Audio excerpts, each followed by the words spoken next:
दोस्तों, मेरा नाम है कुमकुम बिनवाल। आखिर संसद में महंगाई पर आर पार हो क्यों रहा है? आखिर देश की सबसे बड़ी पंचायत में देश के सबसे बड़े मुद्दे महंगाई पर चर्चा हो क्यों नहीं पा रही? इस पर सरकार का ताजा बयान क्या है?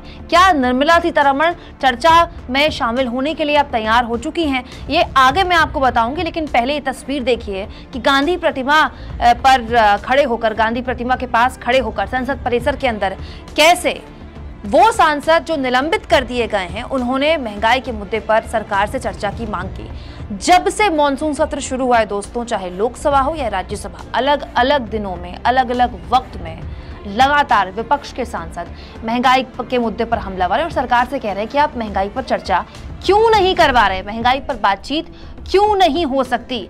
इस मुद्दे को लेकर हंगामा इतना बड़ा कि अब तक जब से मॉनसून सत्र शुरू हुआ है 23 विपक्ष के सांसद निलंबित कर दिए गए। 23 विपक्ष के सांसद महंगाई या फिर जीएसटी या फिर अलग अलग मुद्दों को लेकर ये सांसद सरकार से सवाल पूछना चाहते थे और हंगामा कर रहे थे, और हंगामे की वजह से इन्हें कुछ को एक हफ्ते के लिए और कुछ को लंबे वक्त के लिए निलंबित कर दिया गया संसद की कार्यवाही से।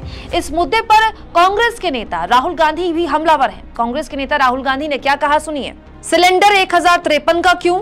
दही अनाज पर जीएसटी क्यों? सरसों का तेल 200 क्यों? महंगाई और बेरोजगारी पर सवाल पूछने के अपराध में राजा ने 57 एमपीज को गिरफ्तार और 53 एमपीज को निलंबित किया। राजा को लोकतंत्र के मंदिर में सवाल से डर लगता है, पर तानाशाहों से लड़ना हमें बखूबी आता है। दोस्तों, लगातार सरकार की तरफ से कहा जा रहा है कि विपक्ष महंगाई के मुद्दे पर हल्ला तो करता है, लेकिन चर्चा के लिए तैयार नहीं होता है। ये हल्ले की बात, ये जो हंगामे की बात, संसद के ठप होने का बार बार जिक्र किया जाता है सरकार की तरफ से। इन सबको सुनने पर ना मुझे बीजेपी के 2 दिवंगत और अपने वक्त में वरिष्ठ नेताओं के बयान याद आते हैं। सुषमा स्वराज और अरुण जेटली जब लोकसभा और राज्यसभा में विपक्ष के नेता हुआ करते थे, तो जाहिर तौर पर तब बीजेपी विपक्ष में थी और तब बीजेपी किस तरह से हमलावर हुआ करती थी यूपीए की सरकार पर, मनमोहन सरकार पर, और बार बार जब तब सदन ठप होती थी हंगामे की वजह से, तो सुषमा स्वराज का ही कहना था। देखिए, 7 सितंबर 2012 को सुषमा स्वराज, जो कि उस वक्त लोकसभा में विपक्ष की नेता थी, उन्होंने कहा था, संसद को नहीं चलने देना भी लोकतंत्र के ही स्वरूपों में से एक है। वहीं 30 जनवरी 2011 में बीजेपी के दिवंगत नेता अरुण जेटली, जो कि उस वक्त राज्यसभा में विपक्ष के नेता थे, उन्होंने क्या कहा था, ये भी जानिए। जब संसद में मुद्दों को नजरअंदाज किया जाए तो संसद में अवरोध लोकतंत्र के पक्ष में होता है।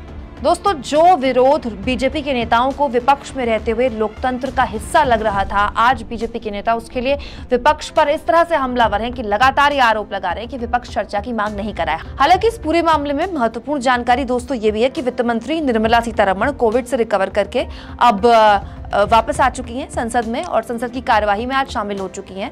ये जानकारी खुद संसदीय कार्य मंत्री प्रहलाद पटेल ने दी और उन्होंने कहा कि हम विपक्ष से कहते हैं कि वो जब चाहें चर्चा के लिए तैयार है महंगाई के मुद्दे पर, लेकिन चर्चा कब हो, कैसे हो और उस चर्चा में क्या निलंबित सांसदों को भी आने का मौका दिया जाएगा, क्योंकि मुद्दा तो महंगाई का ही था जिसको लेकर ये लोग लगातार हंगामा कर रहे थे। इसको लेकर जाहिर तौर पर अभी संशय बना हुआ है और चर्चा कराने की जिम्मेदारी, ये सामंजस्य बिठाने की जिम्मेदारी भी एक तरह से सरकार के ही कंधों में होती है। क्या आपको लगता है कि इस सत्र में महंगाई के मुद्दे पर चर्चा भी हो पाएगी? कमेंट बॉक्स में जरूर लिखिएगा।